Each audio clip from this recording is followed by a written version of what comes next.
Niet te kijken. Gewoon niet. Ja, ik kon net kijken. Ik kan zeker op die ding kan ik optellen. Ik wil het niet bij mij.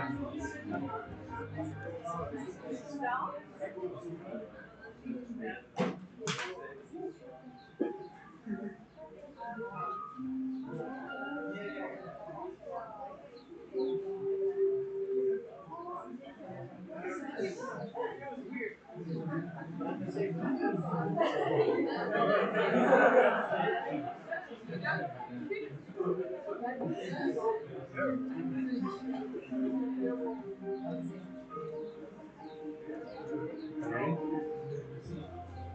Ik wil het niet direct halen. Maar ik verloor het zijn.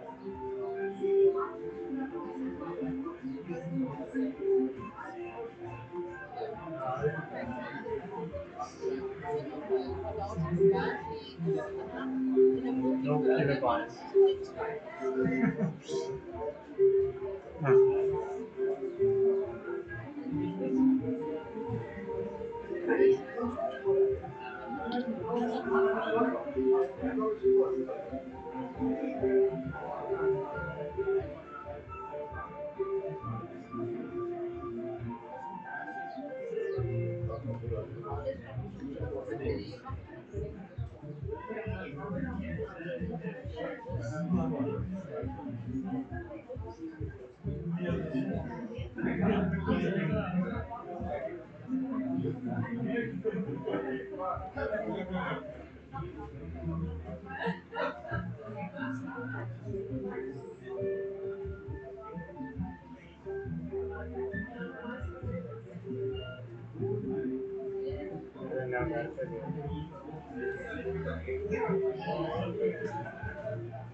After van die, het is nou omdat ik ben zo erg mooi. Dus kan niks aan doen nie. Kan weer probeer om op die kas te sien.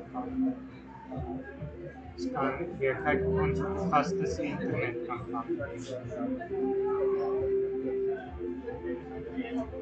Kan daar weer te werk. Want hy drop af die helfte van sy fans.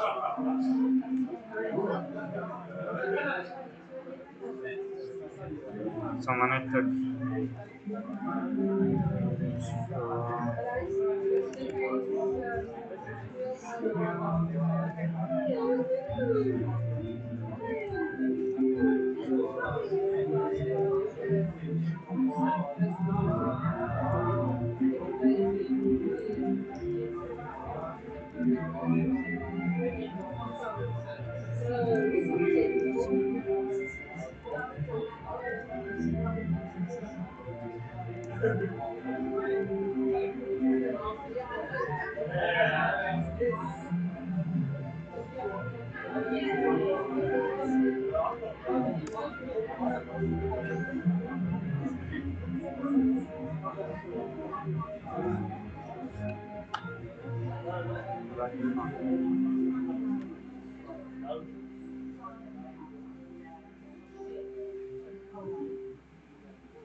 बच्चों ने सुनी नहीं बुला है obvious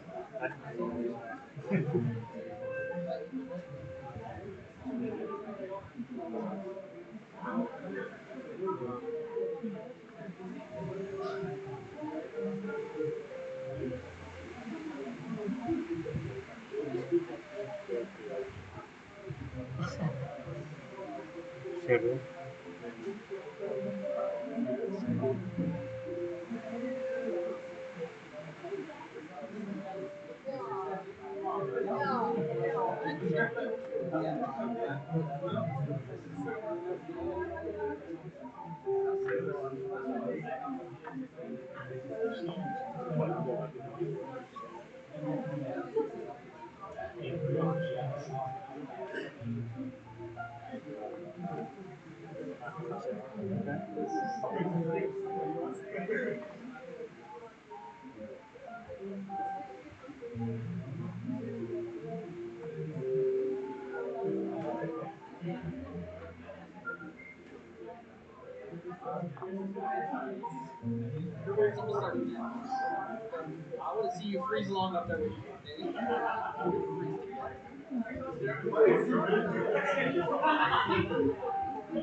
उनको लगता है recipe अरे ठीक है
I can talk really slow.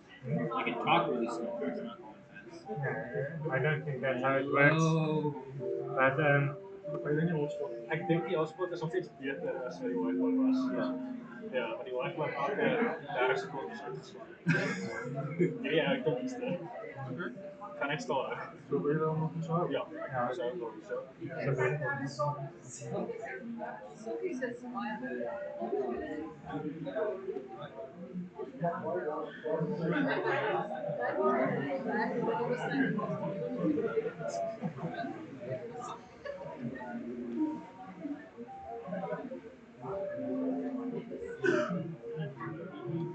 ja, nee.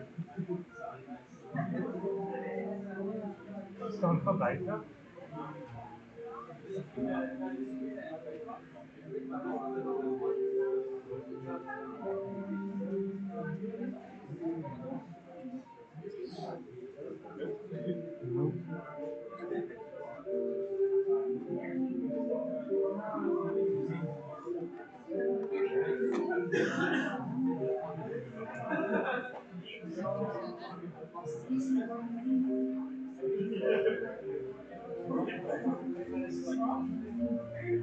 Nee.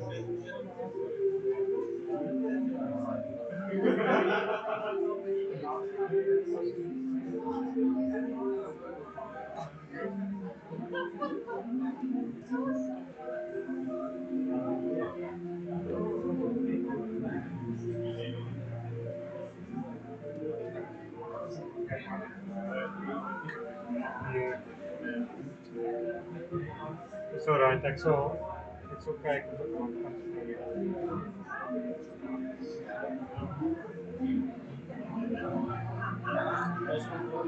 Ja. Kijk net even voor zo even vanaf die stream gaan. Baie vinnig pinballs en dan net gaan kyk of daar groot apps is. Ja, nee, ik kan gauw kijken of weer terug gaan op die Flex to Wi-Fi.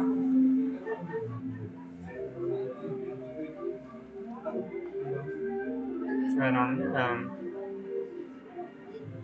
dan zal ik maar kijken wat beter werkt.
Nothing's gonna change that. I won't love you till we're old and gray, and I'll love you when we're young. Don't be scared, it's alright. God has given us this love, and He will never let it fall apart. He will never leave our side. And I'm falling more in love with you. I'm falling more in love with you. I'm falling more in love with you every time we close our eyes. We dream of life.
This is the day that the Lord has made, and we are going to rejoice and be glad in it. On this cool day, our hearts are warm with love and joy as we celebrate the goodness of our God in bringing these two together. Because Imene, welcome. May this day be a day which you never forget, a day on which you can build for the rest of your lives. Welcome, everyone. It is God who has brought these two together and brought them to this point, guarding them and keeping them the whole way. So let's start this worship by standing together and singing from Psalm 121. We're going to sing stanzas 1, 2, and 4. And if you have the pamphlet or the QR code, you'll see that you can follow along in English and in Afrikaans. We'll be singing in Afrikaans, this one, Psalm 121. Maar as jy saam wil volg in Engels, dan kan jy ook saam volg in Engels. Psalm 121, we're going to sing verse 1, 2, and 4. We'll do so standing.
I love that. My hulp is van die Heer alleen. Hy hoor my lot behoor. Is eindeloos in verloor. And then the English, it's not an exact translation, obviously, because it's another rhyme, but The Lord his promises fulfilled. He who made earth and heaven, his help is freely given. So let's begin this service today in prayer, asking him for his help and his strength as he binds these two together in holy marriage. Let's pray.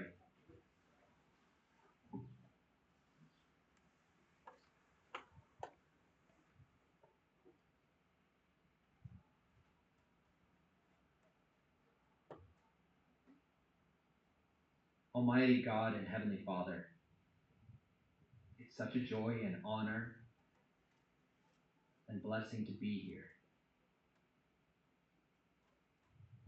to witness your love in and through Because and MMA. Lord, you who made heaven and earth and everything in them, the Creator God, has become their Father through Jesus Christ. Lord, we pray and we thank you for everyone here. Each person has their own story to tell. Each person has walked just a little road with this brother and sister. Each person has loved them at the right time, encouraging them, pushing them. Lord, we thank you for each person. We thank you particularly for family. We thank you for the parents, for Henny and Caroline, for Herman and Elspeth. Lord, for the love and the care and the years that they put in raising this son and daughter. Lord, we thank you for brothers and sisters. We thank you for a church family. We thank you for colleagues. We thank you for friends. We pray that you would also now bless this day. May it be a beautiful day. Lord, we thank you that as we start the service, the sun comes out. We can hear the roof heating up. And Lord, as your sun shines on us, we pray that we would rejoice in your goodness and that this would be an unforgettable day.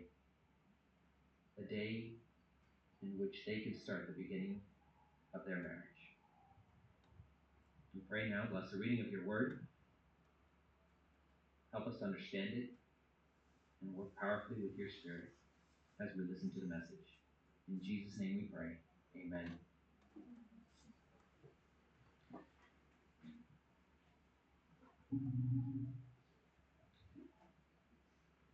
So normally what I do is I let the couple choose the passage that they would like preached on. The reason I do that is because this is a passage they're going to take with them for the rest of their lives. A passage which hopefully they memorize, a passage which they remind each other of. And the passage that Vikas and Himane chose today is John 13. John 13, and we're going to read verse 1 to 17, but we're just going to focus on a few verses in the text itself. So we're going to read together John 13, and I'm just going to read verse 1 through 17.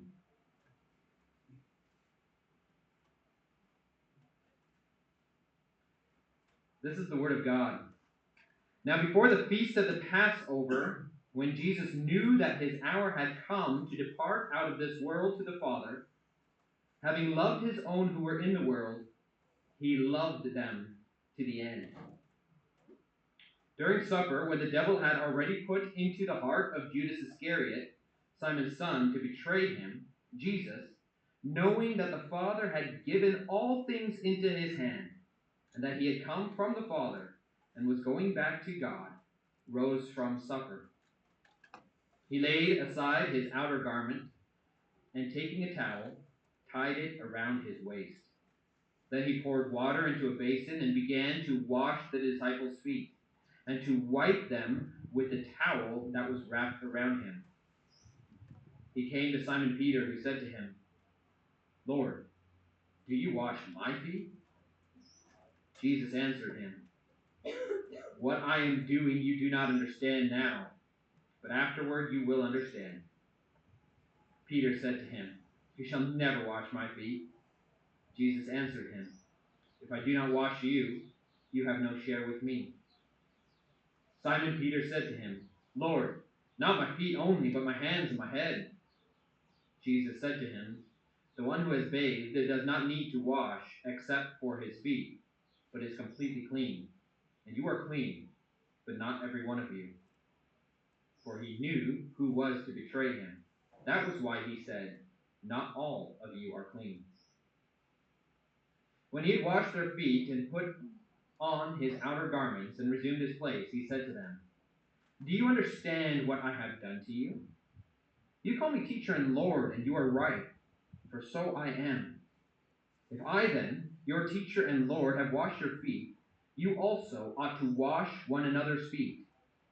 For I have given you an example that you also should do just as I have done to you. Truly, truly, I say to you, a servant is not greater than his master, nor a messenger greater than the one who sent him. If you know these things, blessed are you if you do them. I am not speaking of all of you. I know whom I have chosen, but the scripture will be fulfilled. So far, the reading of God's word. Let's respond to this reading by singing. We're going to sing from Skrifreiman 10. It talks about Christ's love. Die liefde is 'n skuilplek. Die skadu waar ons rus kan vind. Ek sal geen onheil vrees nie, want U noem my kind. Let's sing those words together. Wait. Do I got the wrong one there? Oh no, it's the one right before. Thank you. This is why she's right there for me. Thank you. Wie sal ons van die skuldstraf vry van Christus en sy liefde skei, bedrukking of vervolgingsnag, benoudheid wat ons hier nog wag. That's the one we'll sing. It's good for him in 10, 3, 5, and 6. Thank you.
Niks kan ons van God's liefde skei.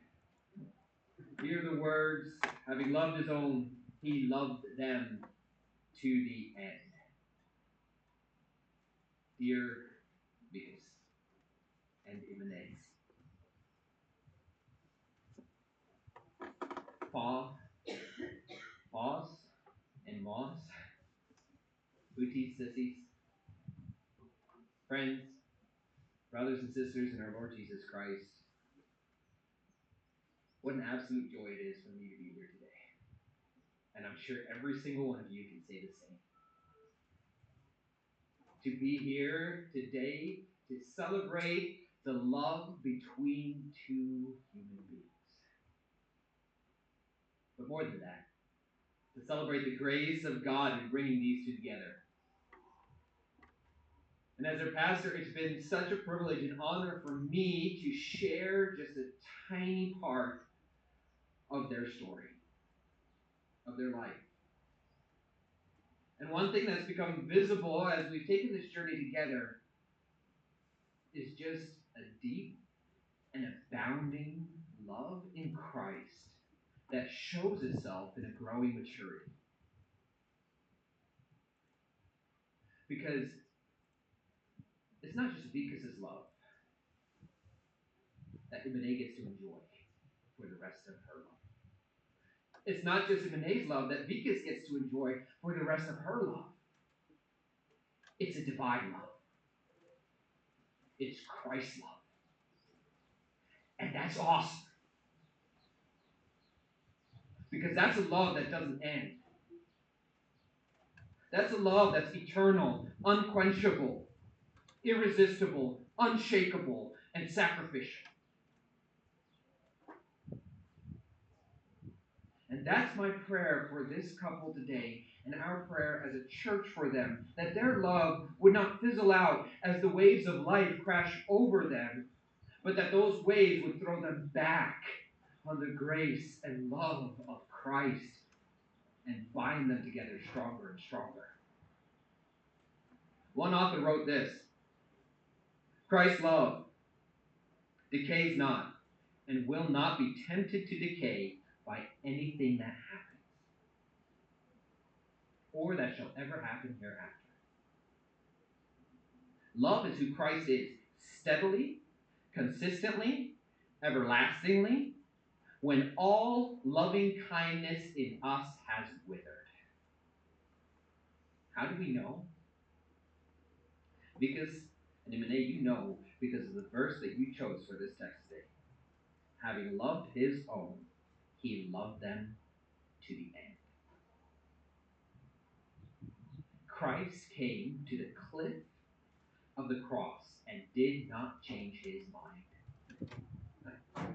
You've come to the cliff of marriage, and you have not changed your mind. I love the text you've chosen. Jesus knew that the hour had come to depart out of the world to the Father. Having loved his own who were in the world, he loved them to the end. Till death do us part. They're going to say in a few minutes. Death did him part. Death did him part from the eternal spring of love, so that death might never more part us from him. John's point is that in going to the cross, Jesus kept nothing for himself. The way we tend to do when we love others. But he doesn't love like us. It's human to love until we are betrayed. It's Christ-like to love sacrificially despite betrayal. I hope you notice that he washed the feet of the one disciple that was going to stab him in the back and betray him. He bent down and he served him. It's human to love until we're forsaken. It's Christ-like to love through forsakenness. It's human to hold back and play it safe. We all know how that goes in the dating game. But in marriage, that doesn't happen anymore. It's divine to give all of heaven's glory for earth's worst, so that through love they might be made glorious. My question to both of you today, I think I know the answer, because I've seen it. What kind of love will you be loving each other with? Completely? Wholly? There's one thing for both of you that's more important than your spouse's love, and that's Jesus' love. Because then you're going to keep the promise that you're going to make for better or worse, for richer or poorer, in good times and in bad. Jesus loves to the end. We love up to the limit. Jesus knew that the hour had come to depart from this world. He knows he's going to the cross tomorrow. And what does he ask for? Not his favorite meal. He doesn't say anything.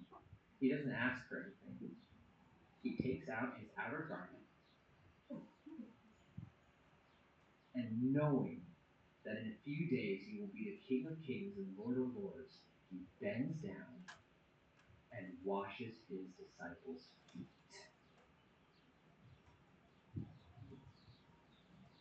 greater, the ultimate, serves the lesser. That doesn't happen in this world. Kings and queens don't come and serve us. The lesser serves the greater, but the kingdom turns everything upside down. Humility is the gospel road to exaltation. It was unthinkable even for disciples to wash a master's feet, much less the master his disciples. He held everything by right. And he comes to wash your feet. He comes to make you clean. He did it for you. So that today you can say, I do. And I will do it for you to each other. Because in the name, brothers and sisters who believe in Christ, for Christ, the Son of God, to love like this is amazing. And this is the way he now wants us to love one another. I love the beginning of your text. Having loved his own, he loved us to the end. And then at the end of your text, what does it say?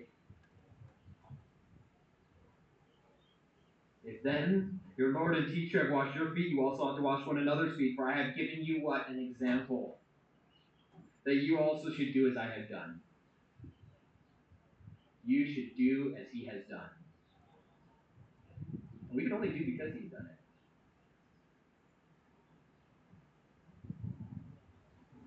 It is with this love that you will love and serve each other. And not only when the other is so, so beautiful and lovely and lovable, like today, you look beautiful, lovely, and lovable.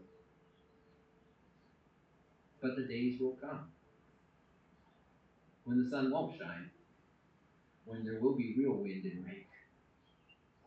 And in those days, your love will shine even brighter as the sun shines.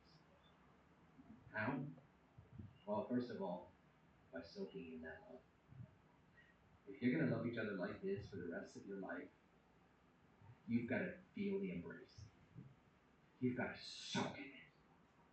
You've got to know that a real person that's divine loves you eternally. So every morning, read, pray. Start the days with him and start the weeks with him. Every Sunday with his people, worshiping, enjoying the sacraments and fellowship and Bible studies. You can never get enough of this love. Let it run through you. Let it rule you. Knowing that you are a son and daughter makes you want to share his love. Now, what does it mean to follow his example? Does it mean actually you're going to wash each other's feet every night?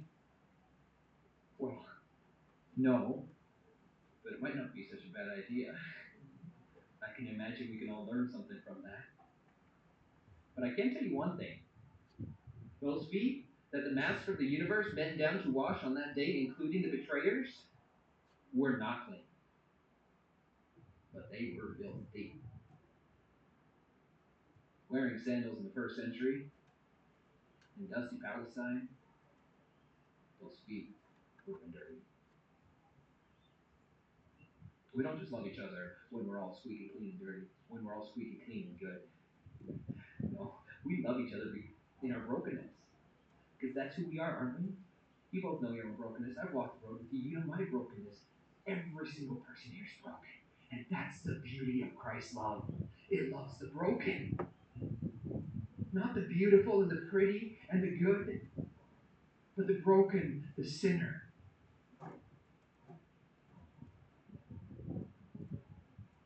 It means you can never humble yourself enough. It means you're going to be willing to do the difficult work. It means you're going to be willing to do the dirty work. It means you're going to show that you love the other person by forgiving them again and again and again and again and again. As Christ has forgiven you. And we talked last night and early this morning, it's about the small things. Like not responding to a sarcastic comment, praying silently, doing dishes, After a long, stressful day, getting out of bed to make your wife coffee, getting out of bed for a baby that doesn't want to sleep, means serving when you're tired, being kind when you're frustrated. It means giving yourself completely, pushing yourself outside your comfort zone. And boy, we don't like that, do we? Folks, when we do that, that real growth happens and authentic love takes root. You totally give without ever expecting anything back. And when you do that, you usually discover that what you receive in return is more than you ever initially put in. Because that's the paradox of the gospel. That's the paradox of love. Self-sacrificial love leads to a return 100-fold. Give your life and receive. A saint in church history once said, and this was his prayer his whole life long, "Oh God, grant that I may not so much seek to be loved as to love. It is in giving that I receive."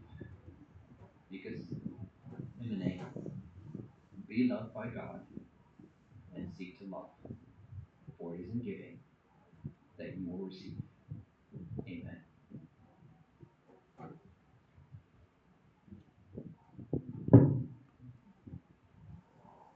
Let's pray together.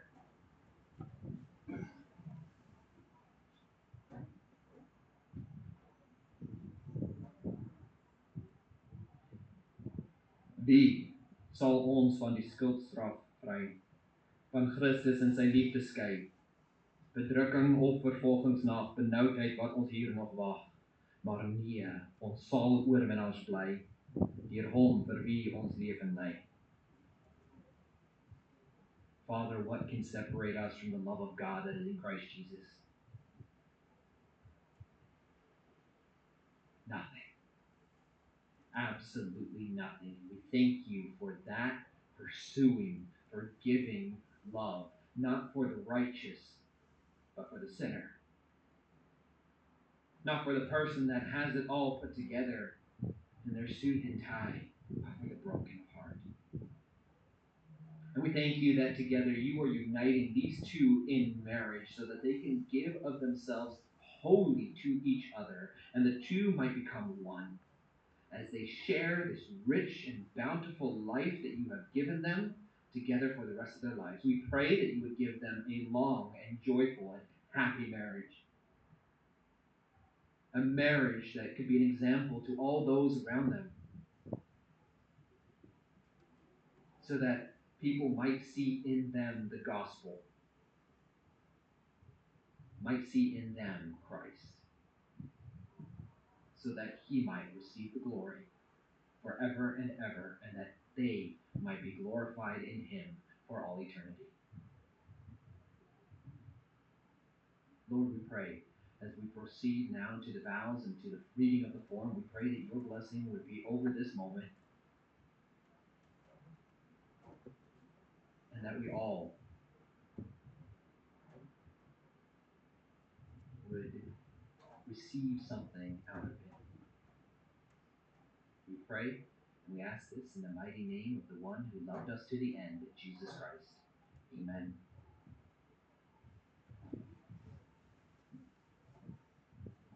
We now proceed to the important part, the part that actually binds them together. But before we do that, I just want to read to you the form for the solemnization of marriage. This is a form that we have set up as our churches just so that at every marriage we remind ourselves what marriage is actually about, what we're doing here. This is a ordinance that was instituted by God. God created marriage. And so we want to also hear what God has to say about marriage. So I'm going to read this form to you, and then in a little bit I'll ask you both to rise. Vikas van der Linden and M&A van Rensburg.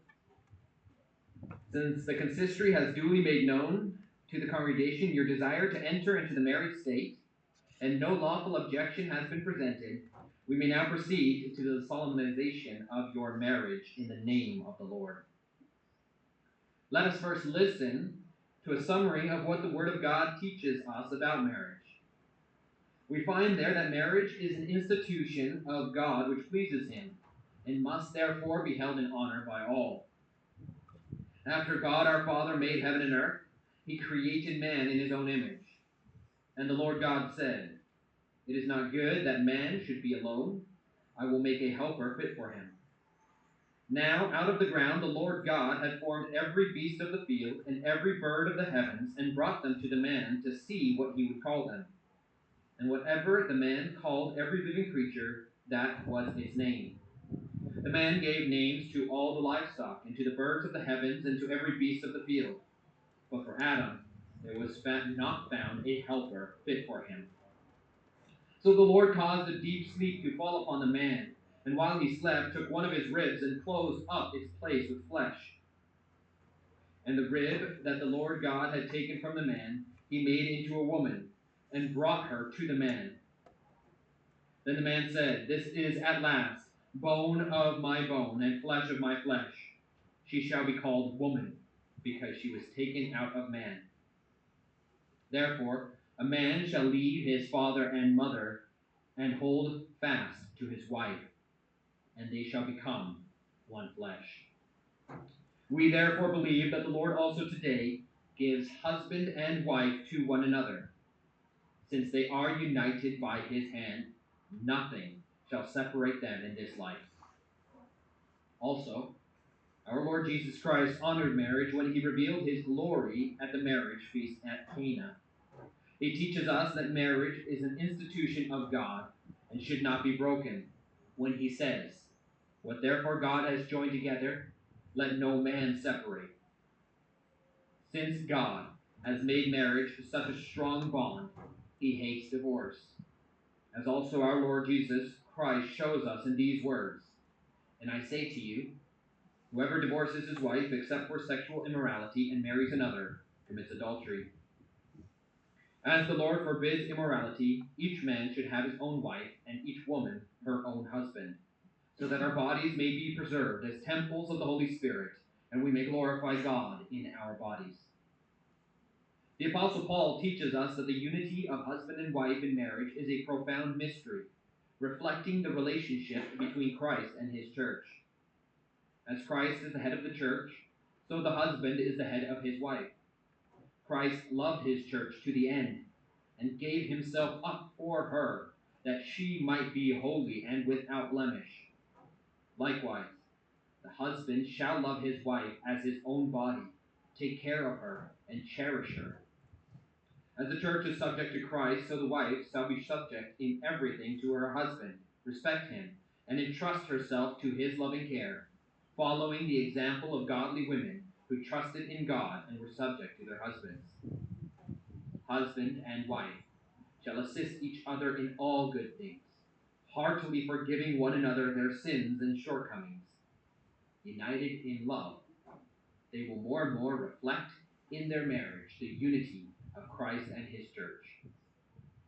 Although it is true, as the apostle says, that those who marry will face trouble in this state, and because of sin will experience many difficulties and afflictions, yet they may also believe the promise of God that they, as heirs of the grace of life, will always receive his aid and protection, even when they least expect it.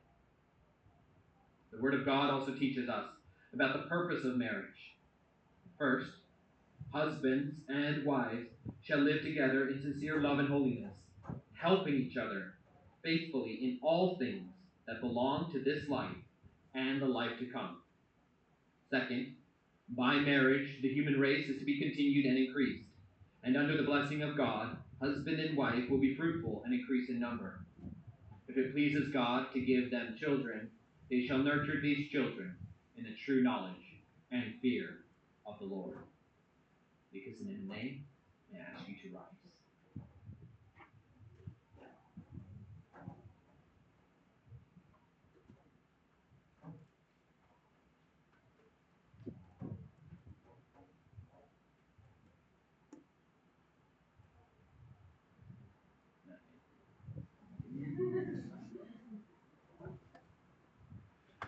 bridegroom and bride.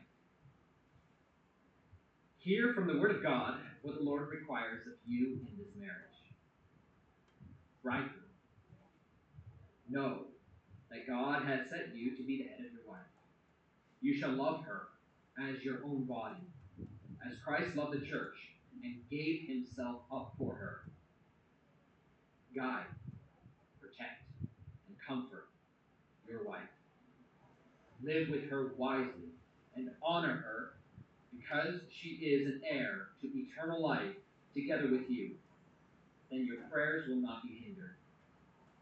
Work faithfully in your daily calling, that you may support your family and also help those in need. Bride, you shall love your husband and be subject to him as the church is subject to Christ. Accept his guidance and assist him in all good things. Take proper care of your family and household, and live modestly in faith, love, and holiness. Bridegroom and bride, assist each other, always, and be faithful to each other. Diligently fulfill the calling which the Lord has given you in the church and in this world. Believe in the sure promises of God. Blessed is everyone who fears the Lord, who walks in his ways. You shall eat the fruit of the labor of your hands. You shall be blessed, and it shall be well with you. Because and Ibn, you have now heard what the Lord requires of you and what he has promised you. May our gracious God give you the strength and the faithfulness to live together as husband and wife in this manner. And may your help be in the name of the Lord, who made heaven and earth. Amen. I ask if you will now join right hands.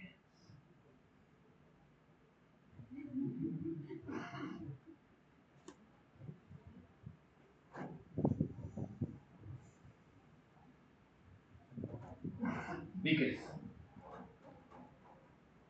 do you, Vicus van der Linden, declare that as far as you know, there is no lawful impediment to your proposed marriage with Emine van Rensburg here present, and that you call all here present to witness that you will take her as your lawful wife? What is your answer? I do. Bride, do you, Emine van Rensburg, declare that as far as you know, there is no lawful impediment to your proposed marriage with Vicus van der Linden here present, and that you call all here present to witness that you take him as your lawful husband? What is your answer?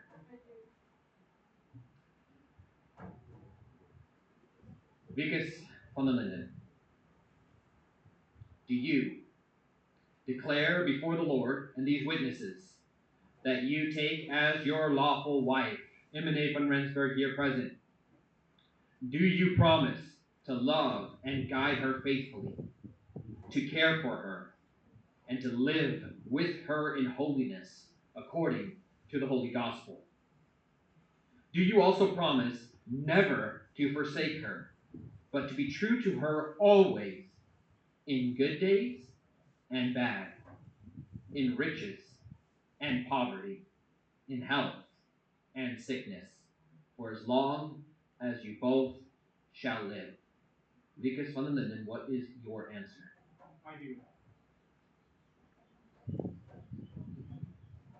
Bride, Emine van Rensburg, do you declare here before the Lord and these witnesses that you take as your lawful husband Vicus van der Linden here present? Do you promise to love and obey him, to assist him, and to live with him in holiness according to the Holy Gospel?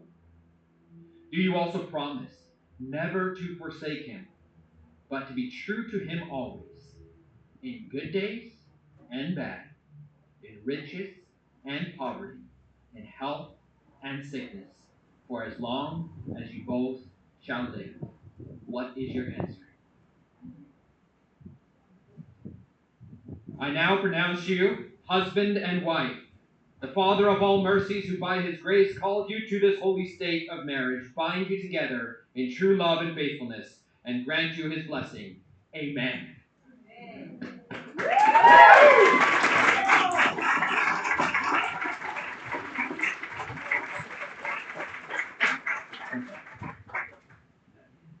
She wants to kiss early. Can't mess with the program. No, I'm just kidding.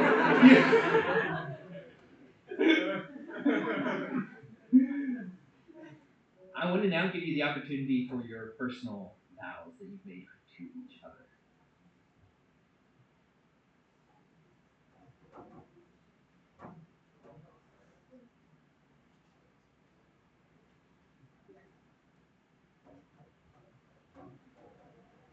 We've made many promises today. Okay, I'll take that. That's good. I can't hold your hand, so that's fine. We've made many promises today, and I've meant every single one. But what they mean for me and for us is so much more than the big things in life. Like Dominic said, I love you in the little things. I promise to make sure you eat healthy, to tuck you in at night, to make sure you're up and awake before your cornflakes get soggy. I vow to make you coffee with joy, and to reheat the coffee when you forget about it. I promise to be there to clean your glasses with love, even though you're not wearing them right now, and to send you pictures when our cats do something sweet. I promise to sometimes let you win at I Love You More games, and to let you get to the top of the stairs first, every now and then. And I promise to bring you warm bags on chilly days. And what I mean by all this is that I vow to cherish you, to stay with you, to protect you, to honor you, to lead you, to guide you, and to serve you. I vow to support you in your endeavors, to stand behind you at all times. I vow to take you under my wing as Christ does his church. I vow to hold you accountable as I know you will do me. I vow to be a shoulder to cry on and a smile celebrating your victories. I vow to grow with you, to worship with you, to pray with you, to bear pain with you, and, God willing, to enjoy prosperity with you. I vow to love you not because you love me or because of anything I get from you, but because I know the more that I love you, the more I love Christ.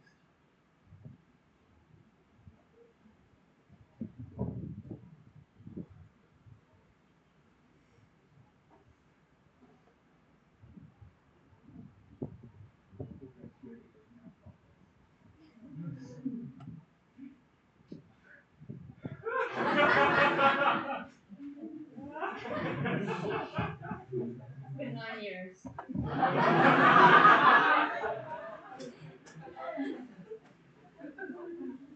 Kanyang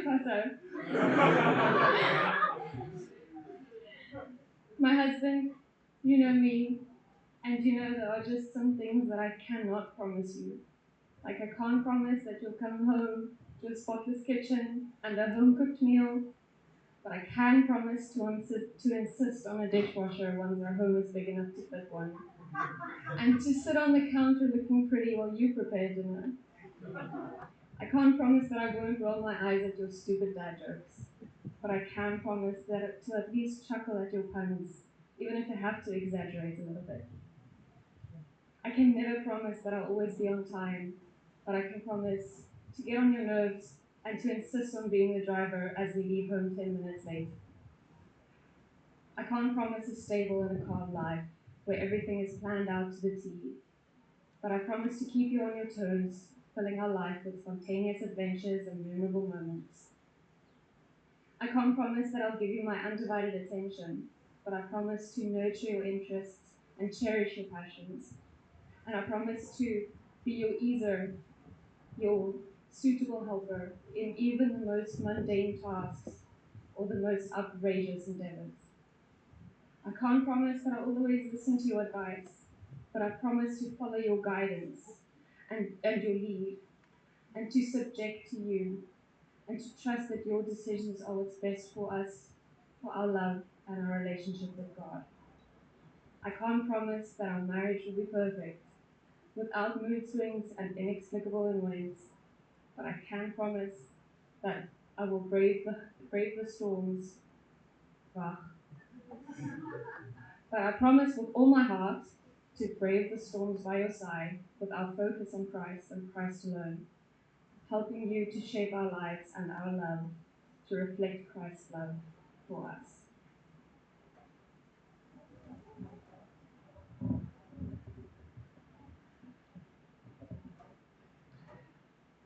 We now have the opportunity for the exchanging of the rings.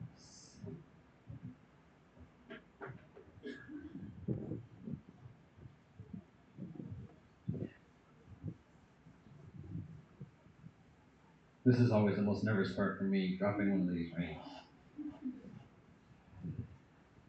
Vikas, van der Linden, do you give this ring as a sign of your covenant love to your wife, Imane van der Linden? I do.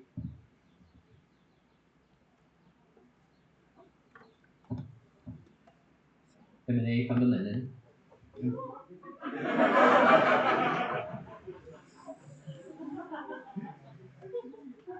do you give this ring as a sign of your covenant love for your husband, Vikas van der Linden?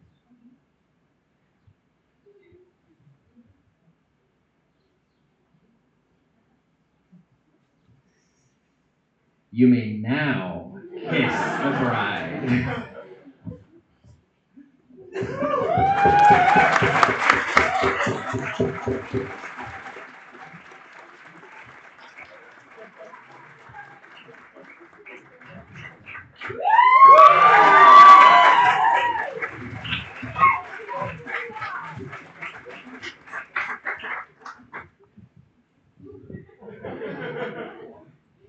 Yeah?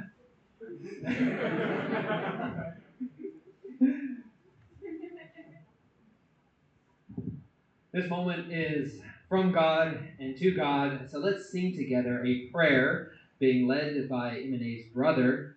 It's Our Father. Let's do so standing. Suis in die Himmel. You'll find it in your pamphlet.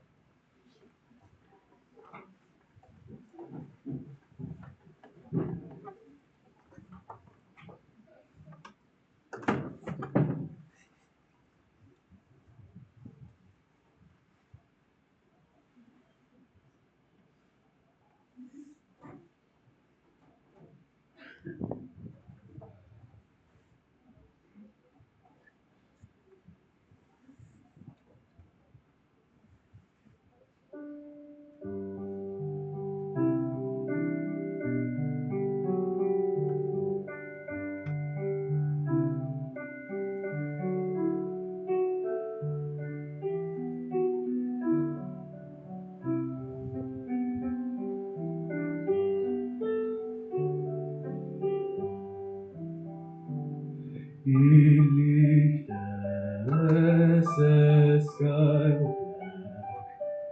es Gott über unseres Kampfen, exalchen unheil frisni, dann nun meiken, ek buig voor u my koning. Ek het my hande op na U, ek loof U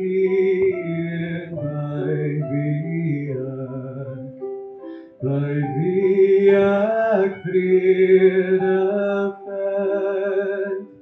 Onze Vader in die hemel, laat die naam geheilig word. Laat die wil geskied, ontmoet ons weer opnieuw en bou die koninkryk in ons. Ek buig voor U my koning.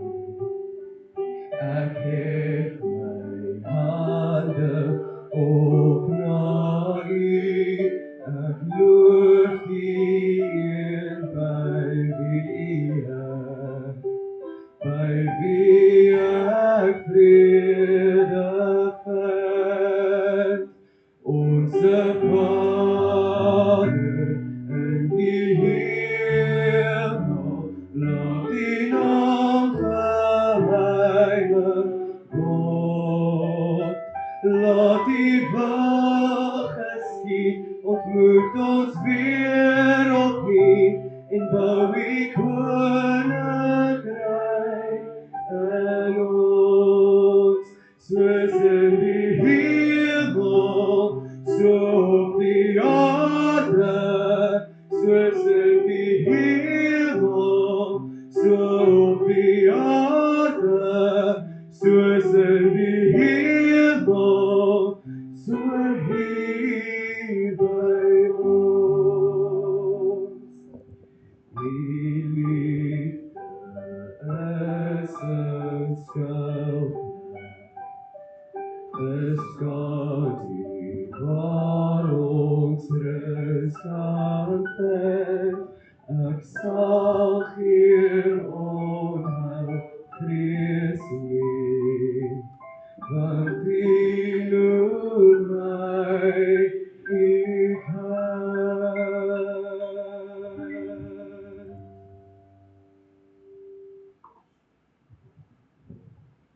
Beautiful. Thank you. You may be seated.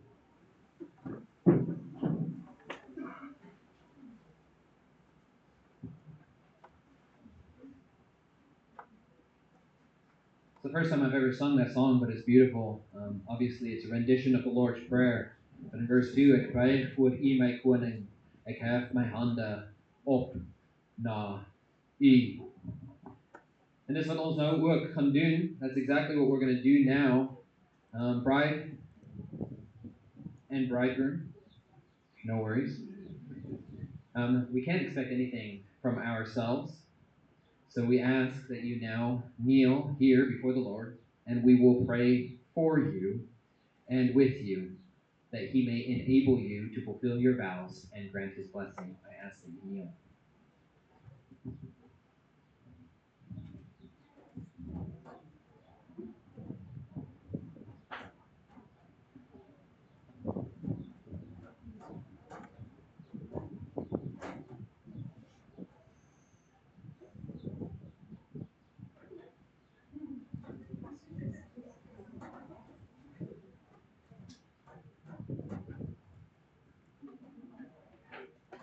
Now we're ready for the next step. Let's pray together.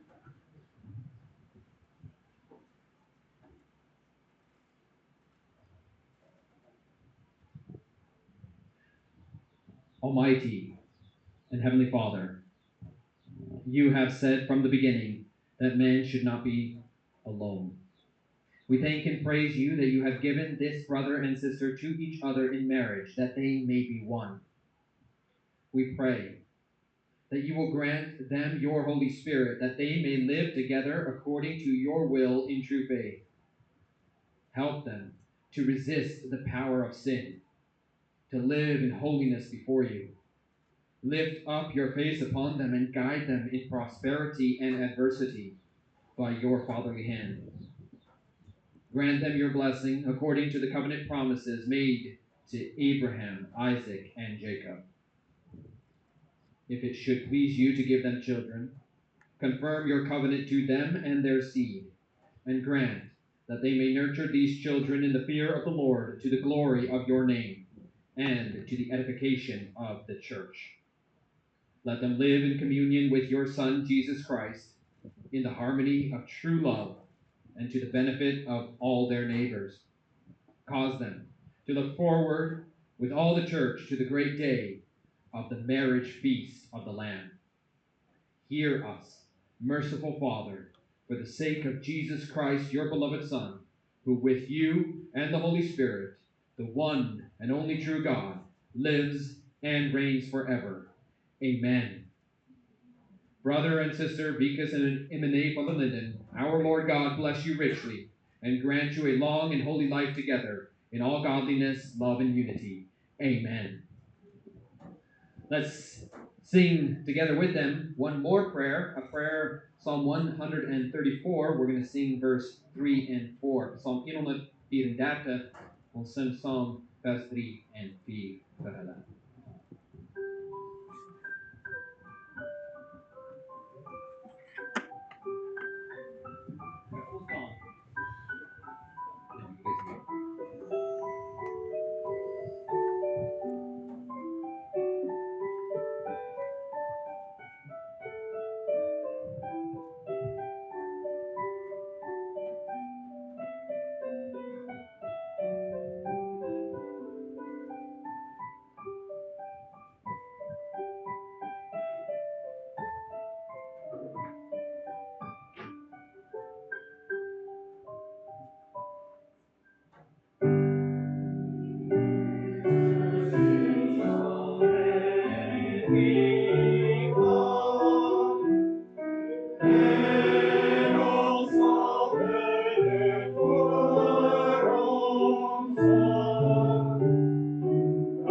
You may be seated.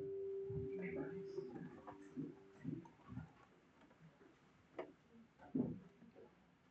We now have the opportunity for the signing of the wedding registry. For that, I would like to ask the witnesses to also come forward, and we will sign the wedding registry.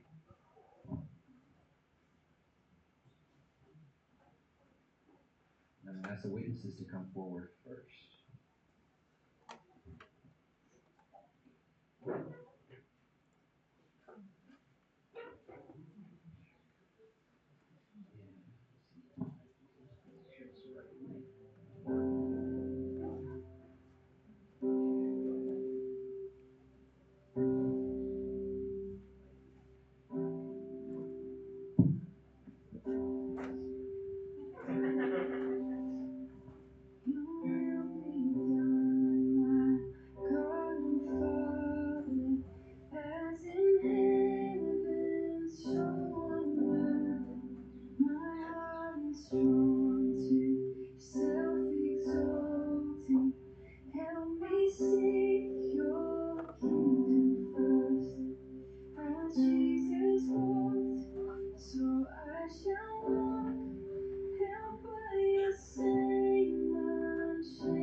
That brings us to the closing of this wedding ceremony. And in closing, let's worship and sing to our God from Psalm 150, verse 1 and 3. We'll do so standing.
And may the grace of the Lord Jesus Christ, the fellowship of the Holy Spirit, and the love of God be with you all.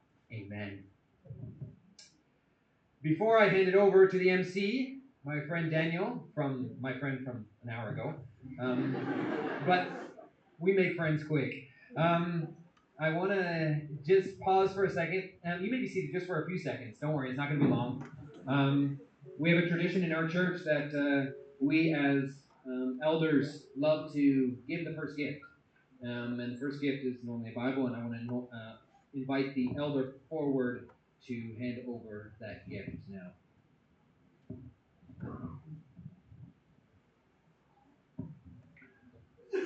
Ek hoop ek kan dit in Afrikaans doen. Dit was baie in Engels vandag. O, hulle verstaan. Ek was 'n bietjie bekommerd dat julle nie gaan verstaan nie. Baie geluk met hierdie pragtige dag. Wat vir my baie besonder was dat die eerste psalm wat ons gesing het julle bely, julle hulp is van die Heer alleen. En is dit nie 'n wonderlike manier om 'n huwelik ook te begin saam nie, dat julle hulp van die Heer alleen verwag.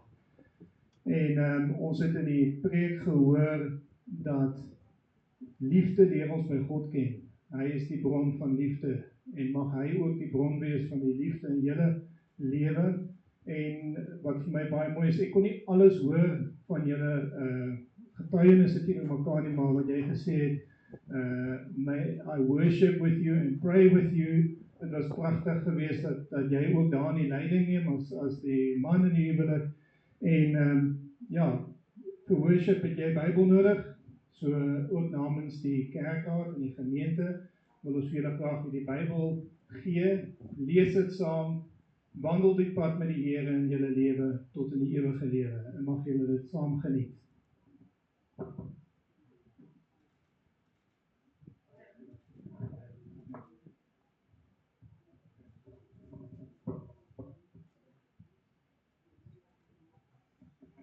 now I want to hand it over to my good friend Daniel for some announcements.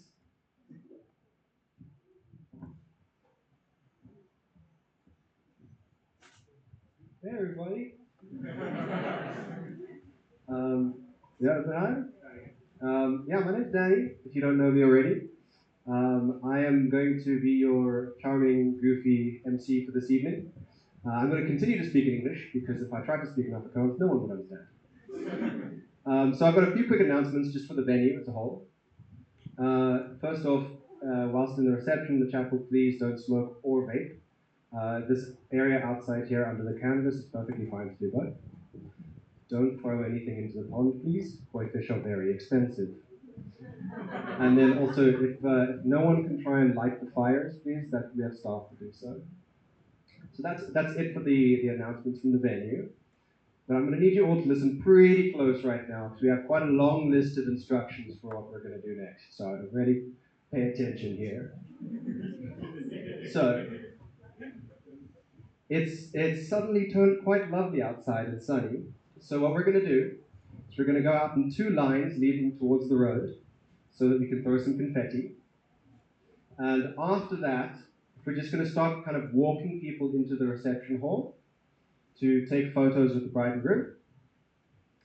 And how this is going to work is essentially you need to take a photo with the bride and groom.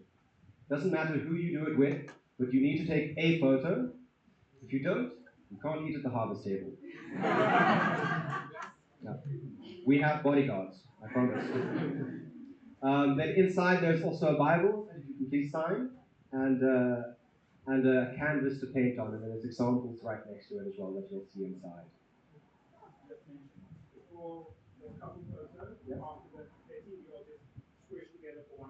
Right, yes, one big group photo only will lead us on that one. And then also after the conga line, essentially, of photos, if the family of the bride and groom, just make sure not to disappear anywhere, because we're going to be taking family photos afterwards. So yeah, everybody could just get up and start forming two lines towards the road. Get ready to throw some confetti.